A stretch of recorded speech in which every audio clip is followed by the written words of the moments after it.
ساد وكرمه وعلمه من البيان ما لم يعلم فسبحان الذي لا يحصى امتنانه باللسان ولا بالقلم ونشهد أن لا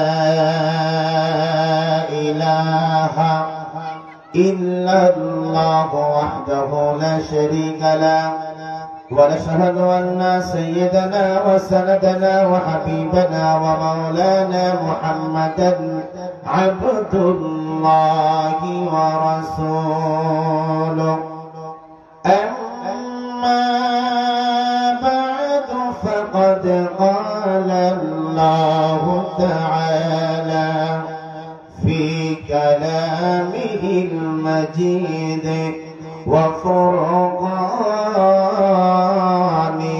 الحميد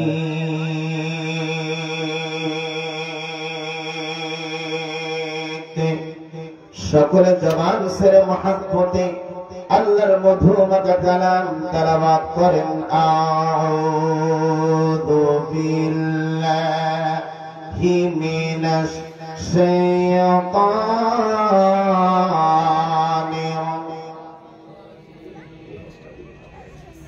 বিসমিল্লাহির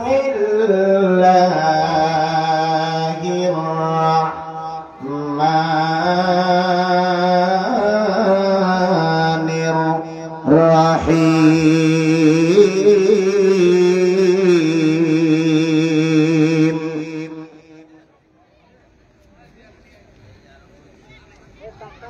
ومن أظلم ممن منع مساجد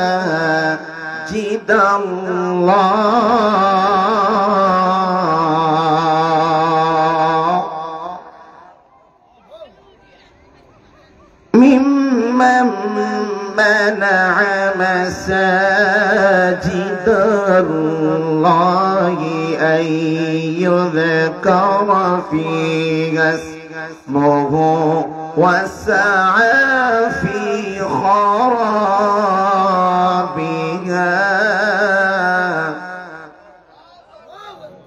إلى آخر الآية صدقت يا ربنا. وأما الشارف الحبيب وعن أنس بن مالك رضي الله تعالى عنه قال قال رسول الله صلى الله تعالى عليه وسلم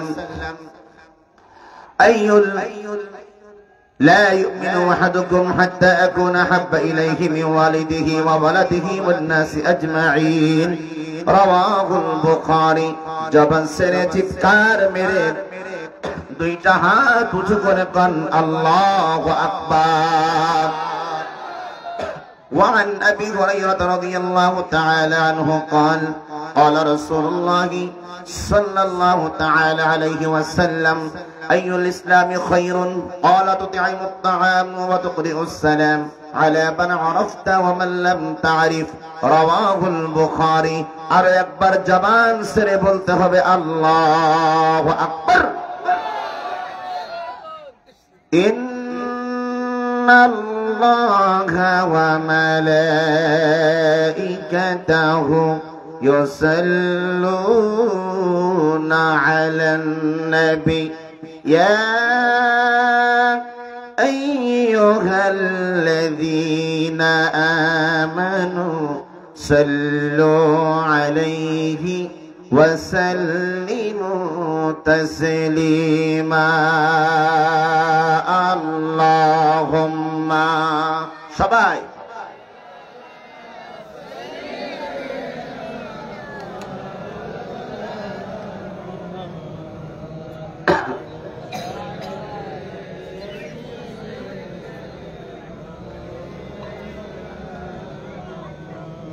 আর জবান সে হৃদয় থেকে পড়ুন আল্লাহুম্মা সাল্লি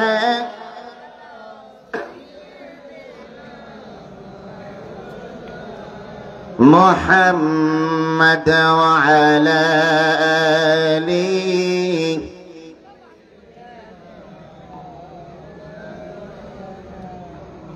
আমি দেশ বিদেশে ঘুরে ঘুরে, আমি দেশ বিদেশে ঘুরে ঘুরে কোরআনের গান গাই।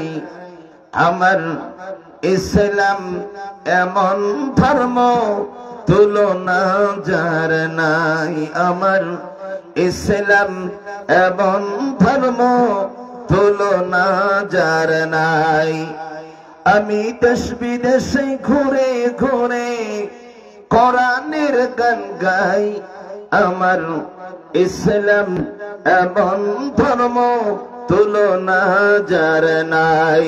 আমার ইসলাম এমন ধর্ম তুলনা যার নাই। হাত তুলে কথা বলতে হবে, ঠিক কিনা?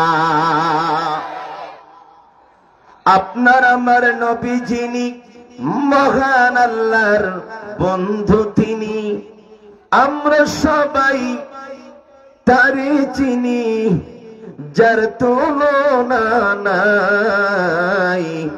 আমার ইসলাম এবং ধর্ম তুলনা যার নাই।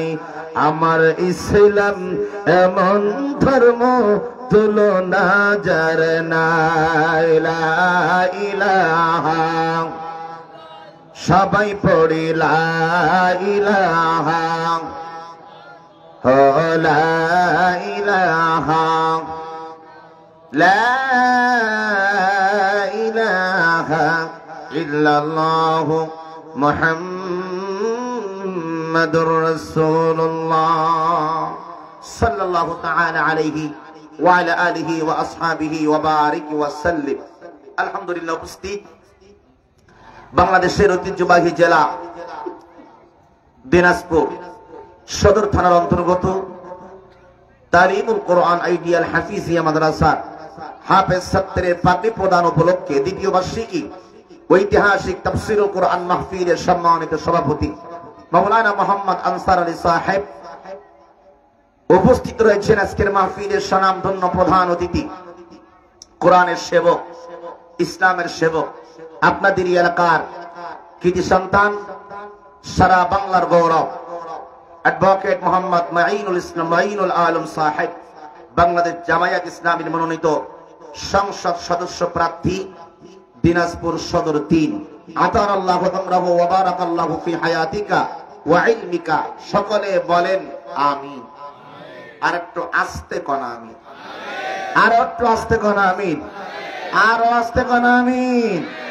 আমার ভাইরা, আজকের মাহফিলে আমার পূর্বে তাকরীর করেছেন আপনাদের সামনে আপনাদের এই দিনাজপুরের সন্তান মাওলানা মুফতি আবুল কাসেম সরকার দিনাজপুরি। আলোচনা করেছেন মাওলানা সাদেক আলী সাহেব। এখানে অনেক ভাইদের নাম রয়েছে, আমি সকলের নাম বলছি না, কিন্তু সকলের জন্য দোয়া করছি। ওয়ারাফা'না লাকা যিকরাক। আল্লাহ পাক সকলের হায়াতের মধ্যে বারাকা দান করেন। সকলে বলেন আমিন। আর জোরে কোন আমিন। অনেকে চিন্তা করতেছে, হুজুর পোস্টারে যাদের নাম আছে এদের লাইগে আপনি দোয়া করলেন, আমাদের লাইগে কি দোয়া করবেন না? আমরা তো নিচে বসে আছি। আচ্ছা, এই মুহূর্তে আপনারা যারা আমার সামনে বসে আছেন, আপনাদের দাম বেশি না আমাদের দাম বেশি? বলেন বলেন। আপনাদের দাম বেশি। সুবহানাল্লাহ বলবেন না? আরো জোরে বলেন না সুবহানাল্লাহ। আমরা আমাদেরকে আল্লাহ মাটি দ্বারা তৈরি করেছেন। জোরে বলেন কি দ্বারা? মাটি দ্বারা। প্রধান অতিথি মারা গেলে কোথায় রাখবে? কথা বলে না, কথা বলে না। মাটিতে রাখবে। কথা বলতে হবে, ঘুমালে চলবে না। আমি অল্প সময় কথা বলবো, 12টার আগেই আজকের মাহফিল আমরা শেষ করে দিব। লম্বা সময় আলোচনা করার সুযোগ নাই। কিন্তু যারা মাইকের আওয়াজ পাচ্ছেন না, তারা ভাবতেছেন যে মাইকের আওয়াজ তো পাওয়াই যাচ্ছে, মাইকে তো ওয়াজ শোনাই যাচ্ছে, চাওয়ার কি দরকার প্যান্ডেলের নিচে? এইরকম যুক্তিবান আল্লাহর বান্দা আছে না নাই? কথা বলেন না কেন? আছে না নাই? তাদের চিন্তা কি? বাইরের থেকে মাইকের প্যান্ডেলের আওয়াজ তো মাইকের আওয়াজ আমার কানে শোনা যায়, তো প্যান্ডেলের নিচে যে ওয়াজ শোনার কি দরকার? তাদের যুক্তি ঘোড়া যুক্তি। কেমন? হাসরের ময়দানে আমার আল্লাহ এদের বিরুদ্ধে একটা যুক্তি যদি খাড়া করেন যে বান্দা আব্দুল করিম এদিকে আসো, তুমি কি জান্নাতে যাবা? হ আল্লাহ, সারা জীবন হুজুরদের মুখে জান্নাতের বর্ণনা শুনেছি, জান্নাতে তো অবশ্যই যেতে চাই। ঠিক আছে, এদিকে আসো, জান্নাত দেখছো কোনোদিন? না আল্লাহ দেখি নাই তো। আল্লাহ কয় ওই দূরে দেখা যায় একটা প্রাসাদ, ওইটা হচ্ছে জান্নাতের ঘর, দেখছো? বান্দা কই আল্লাহ হ্যাঁ দেখছি তো। আমার আল্লাহ কয় ঠিক আছে যাও। বান্দা কই আল্লাহ জান্নাতে যাবো না? আল্লাহ কয় জান্নাত তো দেখাই যায়, যাওয়ার কি দরকার? বান্দা তখন কই আল্লাহ আপনি এই কথা কইলেন কেন? জান্নাতে যাওয়ার জন্য আমরা এত পাগল, অথচ সেই জান্নাত আপনি দেখতে বলতেছেন, যাইতে নিষেধ করতেছেন। আল্লাহ কয় দিনাজপুর সদরে আল তালিমুল কোরআন আইডিয়াল মাদ্রাসার মাহফিল হয়েছিল, তুমি যুক্তি খাড়া করছিলা কি যে মাইকের আওয়াজ তো শোনাই যাচ্ছে, প্যান্ডেলের নিচে যাওয়ার কি দরকার? ওই দিন তুমি জান্নাতের কথা, কোরআনের কথা শোনার জন্য এত সুন্দর জান্নাতি পরিবেশ করার পরেও তোমার যাওয়ার সুযোগ হয় নাই। ওই দিন যেমন তুমি দূর থেকে মাইকের আওয়াজ শুনেছো, প্যান্ডেলে যাও নাই, আজকেও তুমি জান্নাত দূর থেকে দেখো, যাওয়ার দরকার কি? এরকম যুক্তি যদি আল্লাহ দেয়, তাহলে আমরা কি পার পাইতে পারবো? আওয়াজ করে বলেন পারবো? আমরা পারবো না। আমার প্রাণ প্রিয় ভাইরা, আজকের এই মাহফিলে আপনারা যারা এসেছেন, যারা বসেছেন, আপনাদের ভাগ্য বেশি ভালো না যারা আসে নাই ওদের ভাগ্য ভালো? কথা কয় না, কথা কয় না, কথা কয় না। আপনাদের ভাগ্য বেশি ভালো। আচ্ছা বলেন তো দেখি, নামাজ সবাই পড়তে পারে না, রোজা সবাই রাখতে পারে না, হজ সবাই করতে পারে না, যাকাত সবাই দিতে পারে না, মাথায় টুপি সবাই পড়তে পারে না, গায়ে পাঞ্জাবি সবাই পড়তে পারে না, মুখে দাড়ি সবাই রাখতে পারে না। এটা রাখতে হলে, মাথায় টুপি পড়তে হলে, গায়ে পাঞ্জাবি দিতে হলে, 5 ওয়াক্ত নামাজ পড়তে হলে, কোরআনের তাফসীর মাহফিল শুনতে হলে আপনার কফল থাকা লাগবে। তার কফলে নাই, ও কোনদিন আল্লাহর কাজ করতে পারবে না। ওর জন্য সহজ হবে না, কঠিন হবে। কথা বলেন ঠিক কিনা? আমার প্রান্তীয় ভাইরা, যদি এটা আমি না এসে এটা একটা গানের মজলিস হতো, দেখবেন বাজারে একটাও আল্লাহর ওলি থাকতো না। কথা বলেন, একটাও আল্লাহর ওলি বাজারে থাকতো না। এই জায়গায় এসে নাচ দিত আর গান গাইতো, রূপবানে নাচে কোমর দোলায়া। কথা কয় না, কথা কয় না, ঠিক কিনা? যদি এইরকম একটা গান দিত, ঢোল তবলা বাজাইতো আমার ভাইরা, তাহলে ওরা খুশি হতো। যারা মাহফিলে আসতেছে না, বাজারে ঘুরে বেড়ায়, ওরা চিন্তা করতেছে গান হলে ভালো হতো। আমার ভাইরা, এই ময়দানে গান আর চলবে না। তাই আপনি কোরআনের তাফসীর মাহফিল শুনেন আর না শোনেন, কারণ এ বাংলার জমিনে যাত্রা পালার গান আগে হতো, গ্রামে গ্রামে রথ যাত্রা হতো, যাত্রা পালার নাচ হতো। এখন বাংলার জমিনের মুসলমান বুঝতে শিখেছে এ বাংলার জমিন হবে আল্লাহর কোরআন দিয়ে। এ বাংলার জমিন আমরা সাজাইতে চাই আল্লাহর কোরআনের শাসন দিয়ে। এই জমিনে গান শুই না, যাত্রা পালার নাচ দেখা এ জমিনে আর চলতে দেওয়া হবে না, হবে না, হবে না। কথা বলে যারা এই স্বপ্ন দেখতেছেন যে বিএনপি ক্ষমতায় আসুক, অথবা অন্য দল ক্ষমতায় আসুক, জাতীয় পার্টি আসুক, অথবা আওয়ামী লীগ আসুক, নির্বাচন হওয়ার পর একটা গানের আয়োজন করব। কথা কয় না, ঠিক কিনা? একটা গানের আয়োজন করবো, বড় করে কনসার্টের আয়োজন করব। আপনাদের স্বপ্ন স্বপ্নই থেকে যাবে। কথা আসতে পারেন কেন? এখন কথা বলে ঠিক কিনা? কারণ এই জমিনে যদি কোরআনের শাসন চালু হয়ে যায়, এই জমিনে যদি ইসলামের হুকুম চালু হয়ে যায়, তাহলে এই জমিনে ইসলামের বিরুদ্ধে যত অপসংস্কৃতি আসে এটা আগে বন্ধ হবে। কথা বলেন না? এটা বন্ধ হলে বুঝি আপনাদের বড় লোকসান হয়ে যাবে, ব্যবসায়ী বুঝি ভাটা পড়বে।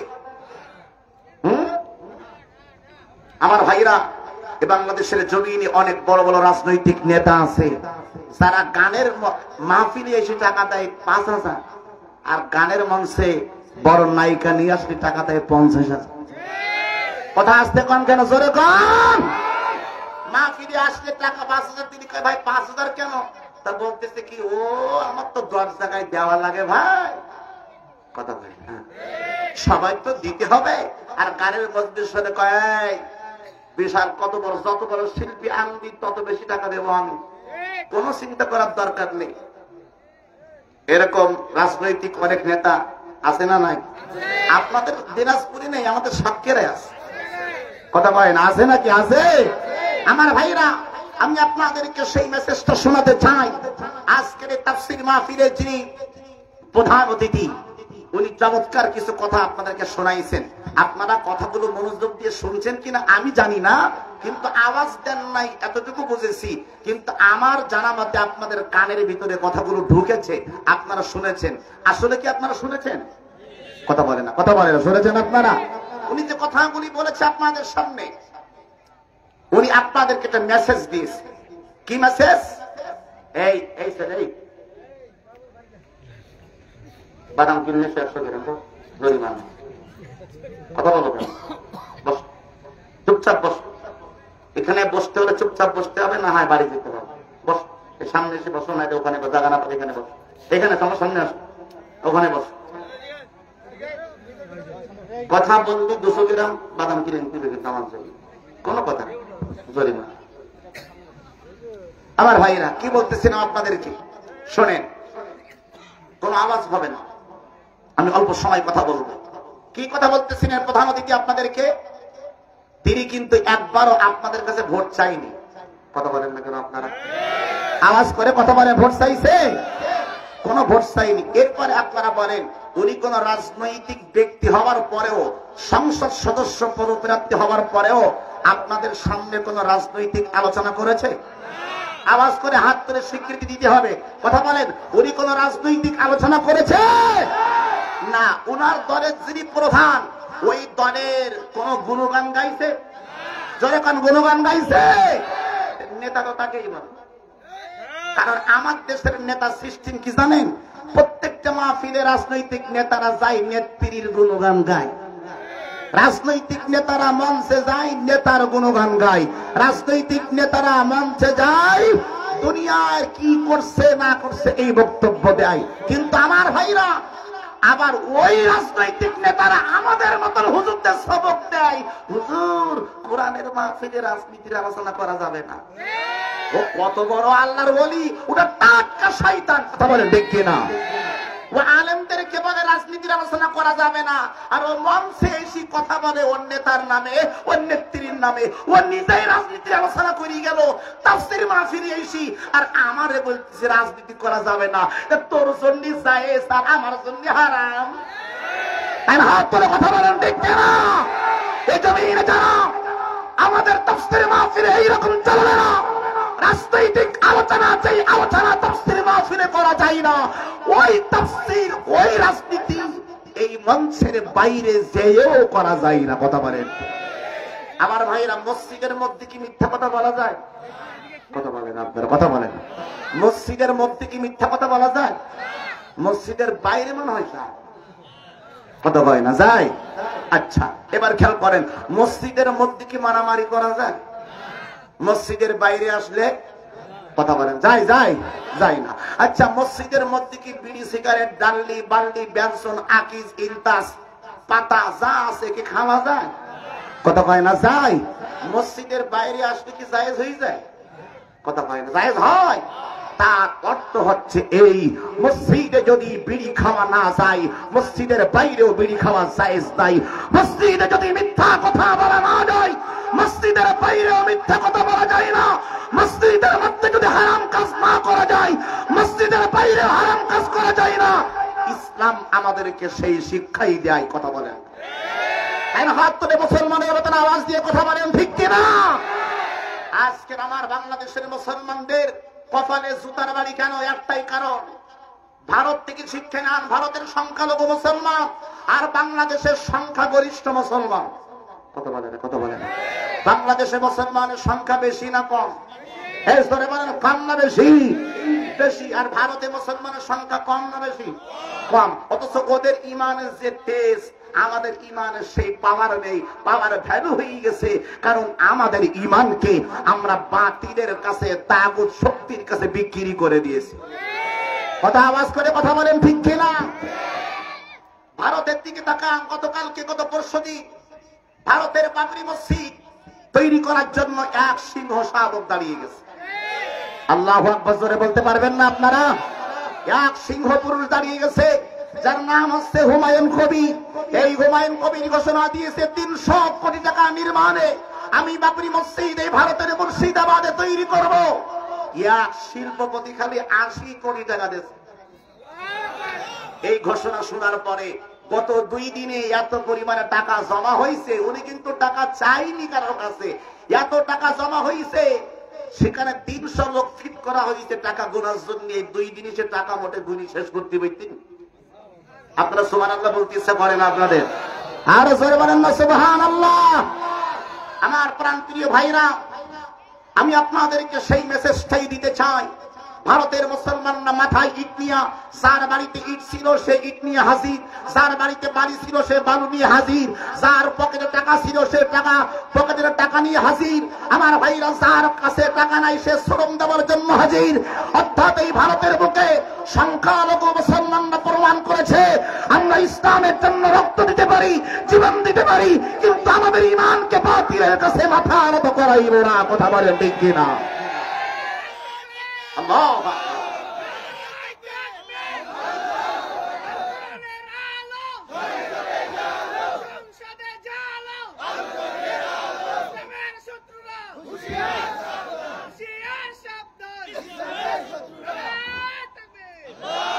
আমি আপনাদেরকে দীপ্ত কণ্ঠে বলতে চাই, ভারতের মুসলমান থেকে আমাদেরকে শিক্ষা নিতে নেওয়াটা খুবই প্রয়োজন হয়ে পড়েছে।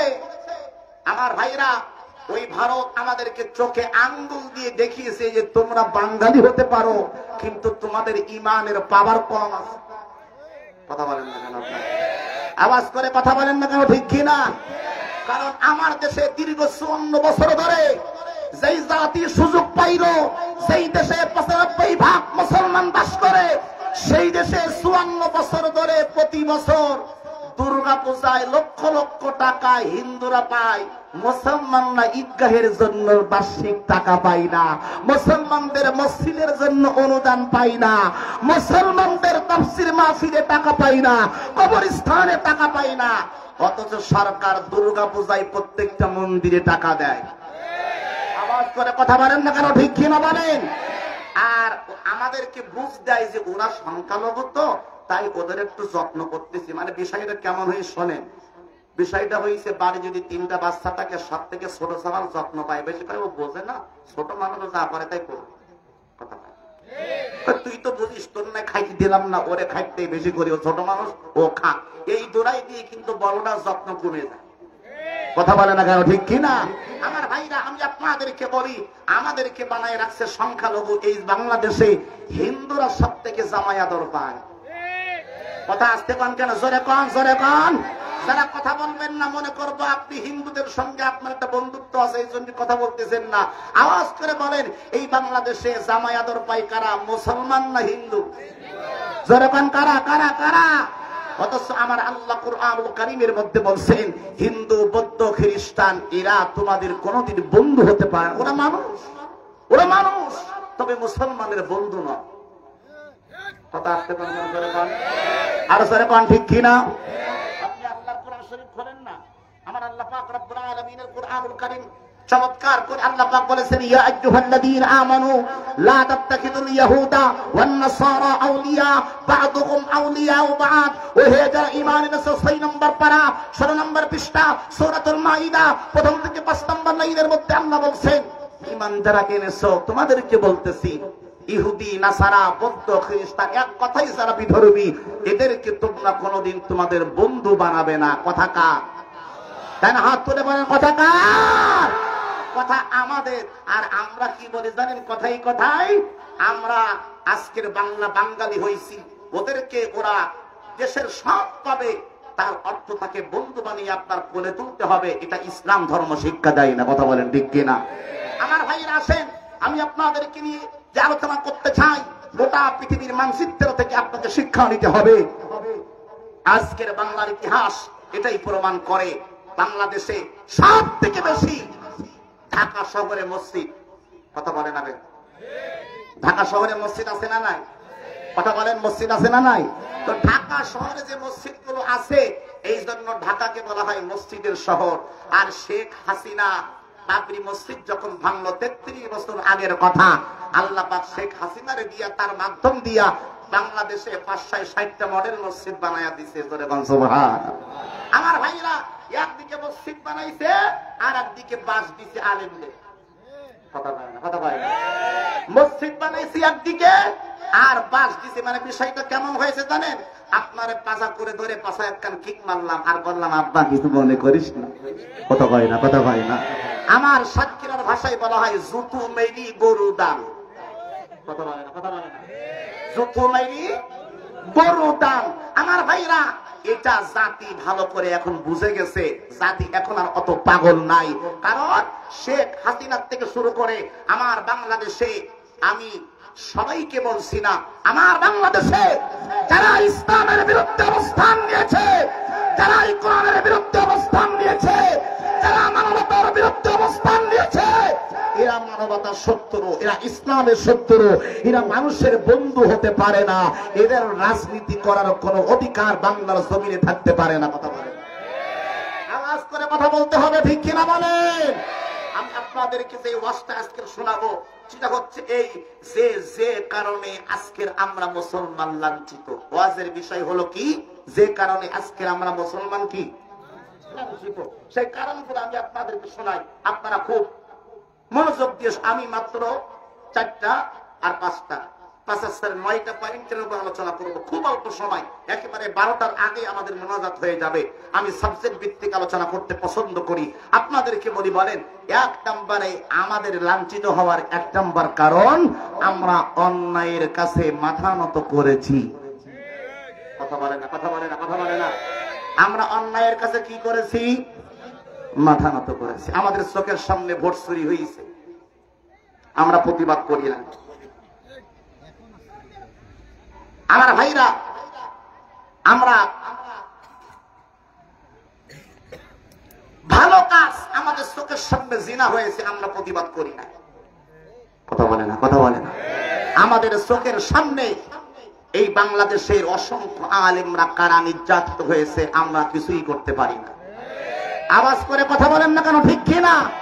আমাদের চোখের সামনে ইসলামী আন্দোলনের অসংখ্য কর্মীরা জেল জুলুম নির্যাতন সহ্য করেছে, আমরা এইটার বিরুদ্ধে রুখে দাঁড়াতে পারি নাই। কথা বলে না কেন, ঠিক কিনা? আমার ভাইরা, আজকের বাংলাদেশে আমরা অন্যায়ের কাছে মাথা নত করেছি, তার কিছু কারণও ছিল। কেউ জেলে যাওয়ার ভয়ে প্রতিবাদ করে নাই, কেউ দলের ভয়ে করে নাই, কেউ চাকরি হারানোর ভয়ে করে নাই, কেউ বিপদে পড়ার ভয়ে প্রতিবাদ করে নাই। প্রতিবাদ করে নাই। আচ্ছা বলেন, এটা কি আমাদের ইমানদারের দাবি ছিল? কথা বলেন না আপনারা? মানেন আর না মানেন, সত্যি কথাটা বলি যান, এটা কি ইমানদারের দাবি ছিল? আমার আল্লাহ পাক ইমানদারকে কি বলছে শোনেন, আমরা আখিরি নবীর শেষ উম্মত, আমাদের পরে আর কোন নবী আসবে না, আমাদের পরে আর কোন উম্মত আসবে না। জোরে বলবেন না সুবহানাল্লাহ। জান্নাতে যখন যাবেন, জান্নাতের দেওয়ালে লেখা আছে আখিরি নবী তার উম্মতদেরকে নিয়ে জান্নাতে প্রবেশ না করার আগ পর্যন্ত কোন নবীর উম্মত জান্নাতে যেতে পারবে না। একটু জোরে বলা যাবে সুবহানাল্লাহ? একটু জোরে বলা যাবে সুবহানাল্লাহ? তাহলে বোঝেন, জান্নাতে ওদের আগে কারা যাবে? কথা বলেন জোরে কোন কারা? আমাদের নবী সেরা, আমাদের কোরআন সেরা, আমাদের ইসলাম, এই যেরকম আমাদের ইসলাম, আমরা উম্মত সেরা, আমরা সবাই সেরা হয়ে গেছি, অথচ আমাদের দায়িত্বই আমরা ভুলে গেছি। কি দায়িত্ব ভুলে গেছি এবার শোনেন। আল্লাহ সুবহানাহু ওয়া তাআলা পবিত্র কুরআনুল কারীমের মধ্যে চমৎকার করে আপনাকে আমাকে জানাচ্ছেন, ও দুনিয়ার মুসলমান তোমরা শোনো। 5 নম্বর পারার 3 নম্বর পৃষ্ঠার মধ্যে আল্লাহ সুবহানাহু ওয়া তাআলা চমৎকার করে আপনাকে আমাকে জানাচ্ছেন, তা'মুরুনা বিল মা'রুফি ওয়া তানহাউনা আনিল মুনকারি ওয়া তু'মিনুনা বিল্লাহ। একটু চিৎকার মেরে বলেন তো আল্লাহু আকবার। আমার ভাইরা, প্রধান অতিথি বয়োজ্যেষ্ঠ মানুষ, দীর্ঘ সময় বিভিন্ন জায়গায় সফর করতে হয়, উনি বিদায় নিচ্ছেন, আপনারাও কি চলে যাবেন না? কথা বলে না, চলে যাবেন আপনারা? তাহলে আমার দিকে তাকান, মনোযোগ দেন, অল্প সময় আপনাদের নিয়ে কথা বলবো। আমার ভাইরা, আল্লাহ পাক কি বললেন? তা'মুরুনা বিল মা'রুফ ওয়া তানহাউনা আনিল মুনকার। আমি তোমাদেরকে শ্রেষ্ঠ জাতি বানিয়েছি, তোমরা 2টা কাজের আঞ্জাম দিবা। হাত তোলেন সবাই, এইভাবে হাত তোলেন। কয়টা কাজ? আঙ্গুল দেখান তো সবাই এভাবে, কয়টা কয়টা, জোরে কোন কয়টা কয়টা। আল্লাহ পাক বলতেছেন আমি তোমাদেরকে স্বীকৃতি জানাইয়া দিচ্ছি, তোমরা দুইটা কাজের আঞ্জাম দিবা। এক নম্বরে সৎ কাজের আদেশ দিবা, দুই নম্বরে অসৎ কাজের বাধা দিবা। এইবার আপনারা আওয়াজ করে বলেন, আমার বাংলাদেশে সৎ কাজের আদেশ আছে, অসৎ কাজের বাধা কি আছে? আছে আছে এখানে বসে।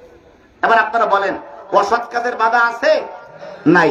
নামাজ পড়লে আপনারা কেউ কিছু বলবে না।